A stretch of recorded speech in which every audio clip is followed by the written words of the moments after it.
You know, I actually wanted to talk about furries, but then I got sick. Anyways, what even is that? Level 999 Goblin is an odd one, because first I thought this was just another The Greatest Estate Developer copy, and it very much is. Just look at these obnoxious faces, I can't stand them anymore. How did facial expressions become overused? So now normally I just skip these manhwa, but this one has one decent quality that made me keep reading. So let me just set the stage. Well, it's about a guy that slaves away at his construction job because he needs to pay off his debt, and sells in-game items in this SAO looking game. He then finds this hidden dungeon, and is obviously betrayed by his party members like every protagonist ever is. Like, y'all need to study up. There's ain't no way you guys are more careful when this has happened like a million times already. Anyways, the party members get absolutely brutalized by the boss monster, and then there's this important piece of exposition that tells you you can literally die in real life if you die to a high enough level monster in-game. First of all, why would you implement it as a game mechanic? And secondly, why doesn't anybody face any repercussions for this at all? So you're trying to tell me people died playing this game and everyone was like, yeah, that's totally fine. Whatever. Then the Goblin Lord sympathizes with the main character because he abandons them and runs away. And also him in real life being the lowest low of society. Him just being so weak and that much of a coward makes the Goblin Lord think of him as one of his own. And he then gives him the hidden Goblin class, which can make him summon a goblin that can defeat literally anyone because it's max level. And it just one-shots the boss monster. So that's the premise. And knowing that, there's one glaring issue with this manhwa. It's a comedy manhwa, but it's like really unfunny 90% of the time. I mean, let's take this misunderstanding for example. So he beats these guys because they attacked him, and then goes on to say, you know, I'm extremely angry right now, but it's your fault for being so damn irresistible. And she then says, yeah, Baka, you're a pervert. And I'm just sitting here thinking, yeah, that ain't funny. And then there's also this. Dude, I didn't think I was reading Goblin Slayer. You know, I'm pretty sick right now. Like every time I swallow I get this urge to violently rip on my own esophagus. But even that feeling is less painful than me having to see these faces over and over again. But sometimes there are these moments where it's just genuinely funny. And I was actually surprised because that doesn't usually happen. That's mostly because it's just so random. Because the main character treats the goblin like really bad. And that annoys the goblin. So he just sleeps with the goblin in his bed. For affection points, I guess. Overall, we can say that the humor is pretty hit or miss. So what makes this worth reading? To put it simply, it's because of the characters. And mainly the protagonist. Because he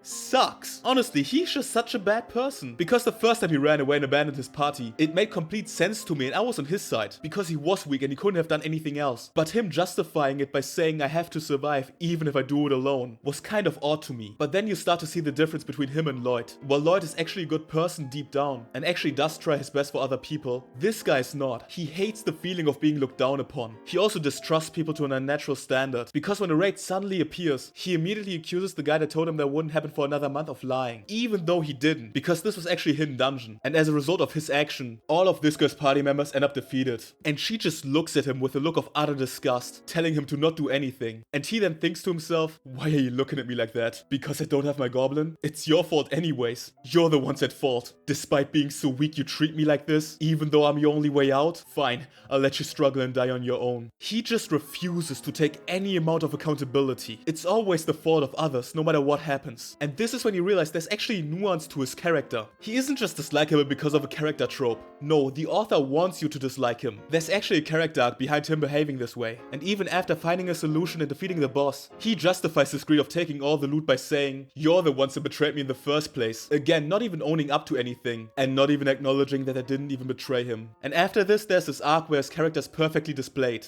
So the girl in the beginning that he didn't end up saving literally became a vegetable. So he then pretends to help her and give her servant hope by saying there may be a possibility to bring her back, to get some money out of her family. While in this dungeon, she actually comes back to her senses after nearly being killed by a monster. But she seems incredibly erratic. We first point this to her effectively waking up from a coma. Then right before the MC's goblin knocks her out, on his command, she says, please, you have to help me. I don't want to get hit anymore. It's then shown to us that she was abused by her dad. And the reason why she's so scared is because she's afraid of what her dad might do to her, knowing that she has played this game. And because not even her mom tried to save her. So he covers for her by lying to her servant. But the boss monster is still in the dungeon with them and is so strong now that would kill any player in real life. And the goblin just can't seem to kill it, as it only grows stronger. The girl then gets trapped, and it's effectively the same scenario as in the beginning. As she screams out, help me, he thinks to himself, I ran away last time because I was weak. This time's different. Now I have to save her. She's obviously going to die from such a high level monster. But he turns away and runs, thinking, you might have doctors to save you again, but I don't. Obviously lying to himself, justifying abandoning her, as he knows that she will 100% and die from this. And her last thought before being crushed is, in the end, you're just like the rest of them. No one ever saves me. But it turns out that in this quest you were meant to lose and be saved by an NPC no matter what you did. And afterwards he almost admits to it being his fault. But then her father suddenly appears and tries to take her away. And you can just see this look of utter hopelessness in her face as she just resigns herself. And for a moment the MC thinks up this scenario where he stands up to her father, but then he catches himself and thinks, save her? How? With what right? I break promises easily. I'm cowardly enough to be second to none. And I don't even expect to be saved myself. What was I thinking trying to be someone's hero? You'll always belong with goblins. Kim Chulsoo. And after this introspection, he immediately goes back to deflecting the fault, justifying it by thinking, wait, aren't you the precious Semyon Group's daughter? No matter how bad your life is, it can't be worse than mine. Yeah, that's right.